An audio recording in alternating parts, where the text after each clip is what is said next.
അവൾ വന്നു മിന്നി നിൽക്കണ്. കാലം കാത്ത് എന്തോരം കാതോർത്തു ഞാൻ. എവിടെയോ കൊളുത്തി കിടപ്പുണ്ടല്ലേ?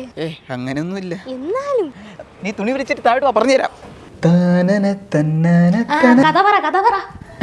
കഥ എന്തോന്ന്, ഇൻസ്റ്റാഗ്രാമിൽ ഞാൻ ആദ്യം മെസ്സേജ് അയക്കുമായിരുന്നു. അപ്പോഴൊന്നും റിപ്ലൈ തരില്ലായിരുന്നു. പിന്നെ റിപ്ലൈ തന്നു തുടങ്ങി. അവളുടെ ഫാമിലി എനിക്ക് പരിചയപ്പെടുത്തി തന്ന്. പിന്നെ അവളുടെ മാമൻ പോലീസിലാണ്. എൻ്റെ അടുത്ത് വളച്ചിലെടുക്കുമ്പോൾ സൂക്ഷിച്ചു വേണം. അച്ഛനടുത്തും കൂടെ ഒന്ന് പറഞ്ഞേ കേട്ടാ. ഓ ശരി, പെണ്ണിനൊന്ന് കാണിച്ചാ. നിനക്കറിയായിരിക്കും, യൂട്യൂബിലൊക്കെ ഇന്റർവ്യൂ ചെയ്യുന്ന ഒരു പാർവതി ഇല്ലേ? എന്റെ പൊന്നേ, ഈ ചേച്ചിയാ? എന്നാലും ഇതെങ്ങനെയാടാ? Obviously my communication skill. ഓ പിന്നെ വേറെ എന്തൊക്കെ പറഞ്ഞേ? അതൊക്കെ കൊണ്ട് പറയാം. അവൾ മെസ്സേജ് അയച്ചു, എൻ്റെ കാര്യം അച്ഛൻ്റെ അടുത്ത് പറഞ്ഞു കൊടുക്കട്ടെ എന്ന് ചോദിച്ചു. ശരിക്കും? ഓ പിന്നെ കാര്യങ്ങൾ ഇത്ര സ്ഥിതിക്ക് എനിക്ക് ചെലവ് നടത്തണം. പിന്നെന്താ?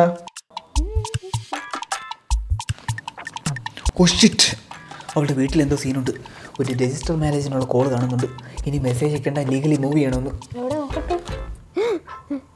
ഇപ്പൊ ഞാൻ എന്തെങ്കിലും ഒഴിഞ്ഞ ഈ മണ്ണുണ്ണി തൊണ്ടയിലെത്തിയ മന്തി വരെ തോണ്ടിയെടുക്കും. തൽക്കാലം ഇതങ്ങ് മുണുങ്ങാം.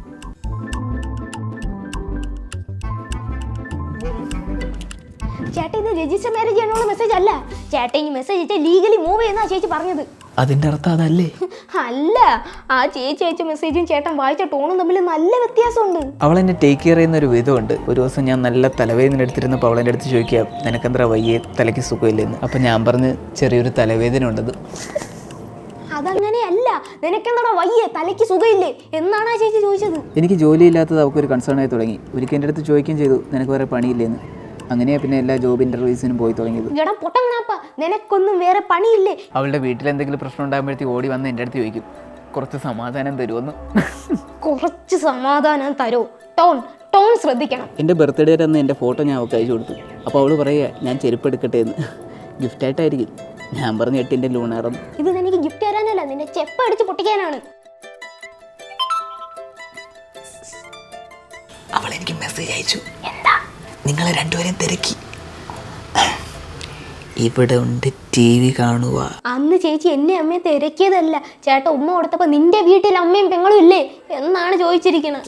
ഇല്ല, ഞാനിതൊരിക്കലും വിശ്വസിക്കില്ല. ചേച്ചിയുടെ മാമൻ എസ്, അനിയൻ കുംഫു, അച്ഛൻ വക്കീല്, ഇത് ഫാമിലിയെ പരിചയപ്പെടുത്തി തന്നതല്ല, അത് നിനക്ക് വാണിംഗ് തന്നതാണ്. അറിവ് കെട്ട മുണ്ടമേ. പാറു അങ്ങനെ പറയൂല. ചേട്ടൻ വിഷമിക്കണ്ട, അല്ലേലും ബോയ്സ് എല്ലാം വളരെ സിമ്പിളാ.